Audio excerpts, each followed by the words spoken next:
Tribuna Transamérica. Nós vamos tratar agora de um assunto também importantíssimo. Você já sentiu tontura, não já? Desequilíbrio, ou aquela sensação de que tudo está girando ao seu redor, sem efeito de bebida, sem efeito de nada, né? Naturalmente, eu tenho certeza que já. Esses sintomas tão comuns podem estar ligados a distúrbios do labirinto, popularmente conhecidos como labirintite. Essa semana, entre os dias 21 e 27 de abril, vai ser celebrada a Semana da Tontura, uma campanha de conscientização sobre os transtornos do equilíbrio. Bom, nós vamos tentar entender um pouco mais sobre este assunto com a doutora Kênia Chaves, que é otorrinolaringologista e explica para a gente os principais sintomas, causas, cuidados e quando é hora de procurar ajuda. Doutora Kênia, prazer recebê-la aqui mais uma vez. Seja sempre muito bem-vinda, tudo bem? Obrigada, Marcelo. Um prazer também falar disso. E como você falou, né, é uma doença, é um sintoma, na verdade, extremamente importante. Antes de vir para cá, eu estava vendo as pesquisas e elas variam assim, que 20 a 30% da população tem tontura. E se a gente pegar nos idosos, esse número cresce de 30 a 50%. Ou seja, 50% das pessoas com mais de 65 anos têm ou vão ter tontura alguma vez. Exatamente.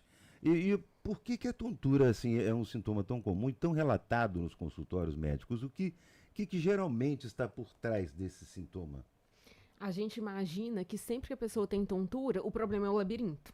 Mas, na verdade, o nosso equilíbrio, ele é feito pelo labirinto, claro, que é um órgão extremamente sensível, vou explicar um pouquinho mais para frente, mas também é feito pela visão e também é feito pela propriocepção. Propriocepção, eu falo que é mais ou menos a sensibilidade, aquilo que, assim, eu fechei o olho, eu sei a posição que eu tô.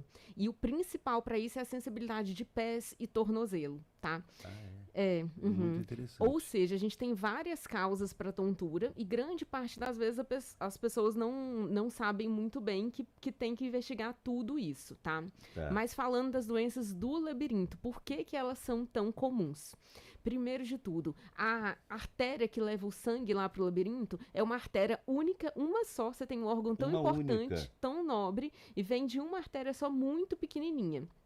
Então, qualquer meia placa de colesterol que passar ali vai atrapalhar a quantidade de oxigênio e de nutrientes que chegam ali no ouvido.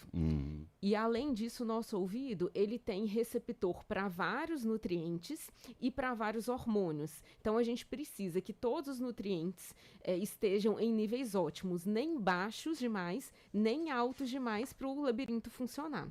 E a questão dos hormônios também. Mulher tem muita variação de hormônio, homem também pode ter variação, dependendo da doença que é acometido. E hormônio também da tireoide. Doença de tireoide é tão comum e pode cursar também com tontura. A menopausa e a andropausa, que são as fases do homem e da mulher, também podem causar esse tipo de sintoma? Pode. A gente tem receptor de testosterona, de estradiol e de progesterona no nosso ouvido interno, que a gente chama de labirinto, né?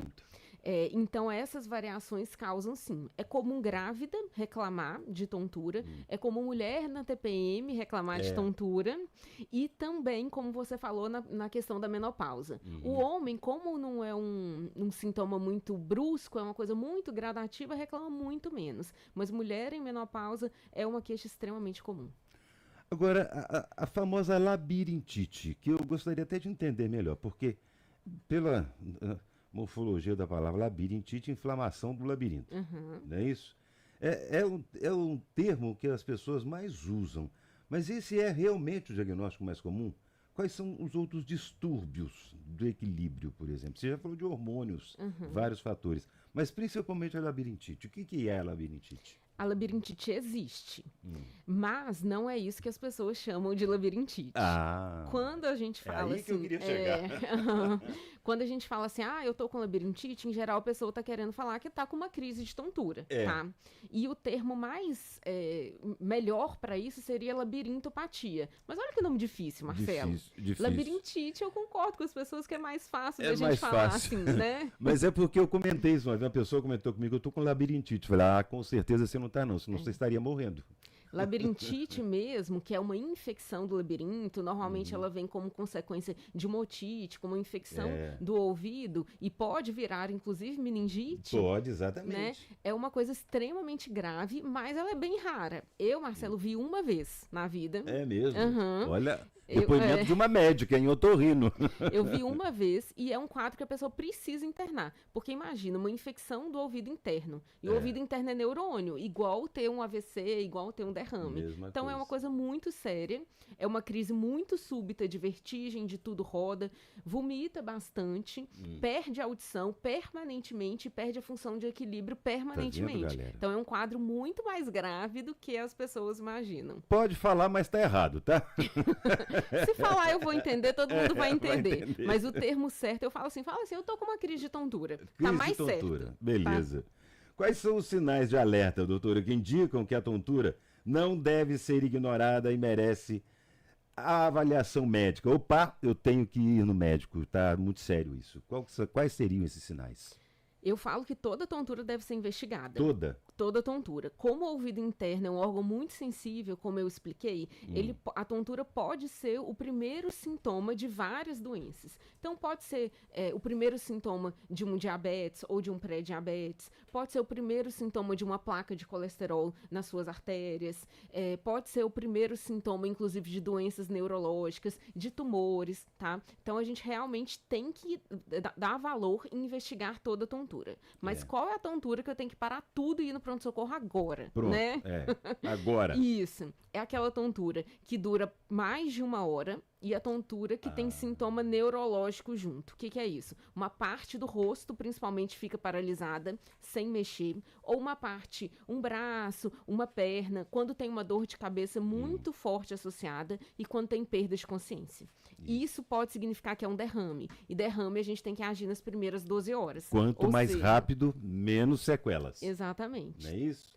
Então, o tratamento para ontem, né? Para ir no pronto-socorro mesmo. Eu vou aprendendo com vocês. É bom entrevistar médico por causa disso. Você aprende tanta coisa.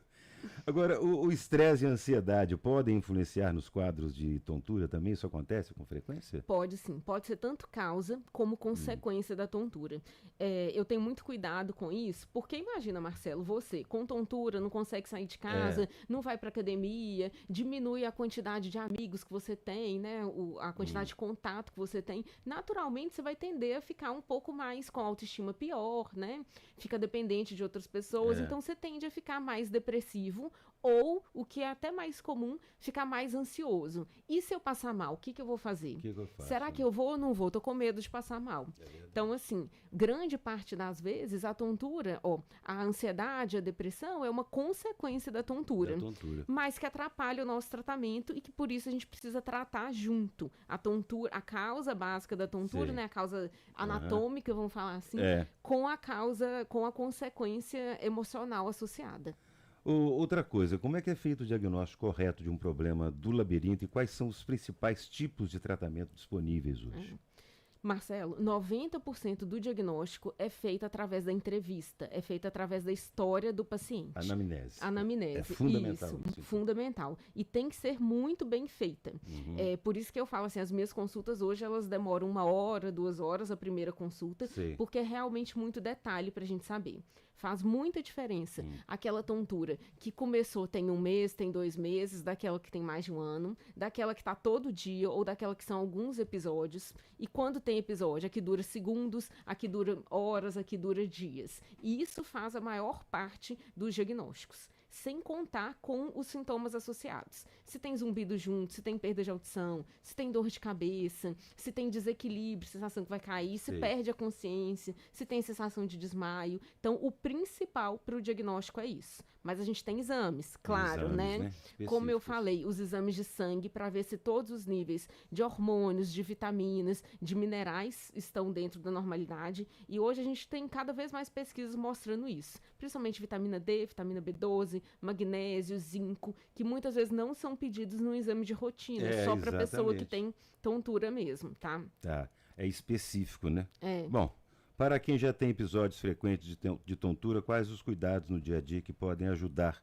Claro, primeiro vai ao médico, né? Se não foi, né? Mas se já foi, cuidados que deve evitar no dia a dia. O médico com certeza vai passar algumas orientações, alguns medicamentos, tem também fármacos para resolver isso, né? Isso. A gente tem remédios para ser usado, mas cuidado com a automedicação. Então, passe o remédio, use o remédio que o seu médico prescreveu. E o tempo que ele determinou, né? Exatamente. E hoje a gente usa cada vez menos. A gente usa os remédios de tontura especificamente só na fase aguda. Depois disso, em geral, são outros tratamentos, como psicoterapia, neuromodulação, a gente tem hoje extremamente eficaz, reabilitação vestibular, fisioterapia, psicoterapia, tá? Então não invente quanto aos remédios.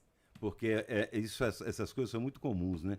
Ah, o médico me receitou esse medicamento, fez um bem, resolveu, aí depois você tem outra crise, vai lá e compra o medicamento por sua conta. E ficou por isso mesmo, né? Pois é, tá bom, né? Já foi o médico, já falou o que era. Mas isso pode ser sério, né, doutor? Exatamente isso. E manter o acompanhamento é essencial. Em geral, várias doenças do labirinto são mais crônicas, então a gente precisa manter o acompanhamento. Não é só ir uma vez. Mas aproveitando que a gente está chegando aqui no período de Páscoa, as pessoas sempre querem algumas dicas mais práticas. Cuidado com o excesso de açúcar, excesso de carboidrato, álcool, cigarro, isso tudo faz mal pro labirinto. Então tem que ter muito cuidado nessa época de Páscoa, comer um pedacinho de cada vez, não é o ovo inteiro, não. Pouquinho, né? Um pouquinho só, viu, galera?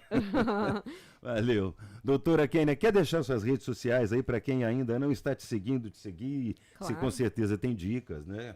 Às vezes quer saber mais. Quer deixar? Então, meu Instagram é doutora.keniachaves e da minha clínica é Clínica Labirinto, tudo junto, que é uma clínica específica de tontura e de zumbido. Lá tem muito conteúdo para as pessoas aprenderem mais e claro que lá eles conseguem falar comigo também. Aí. Então, tirar as dúvidas lá através do direct. Clínica Labirinto, tudo junto. E doutora.Kênia Chaves, Kênia com K, evidentemente, né? Doutora Kênia, obrigado mais uma vez. Tá um prazer enorme sempre receber você aqui. É um prazer. Até mais. Até.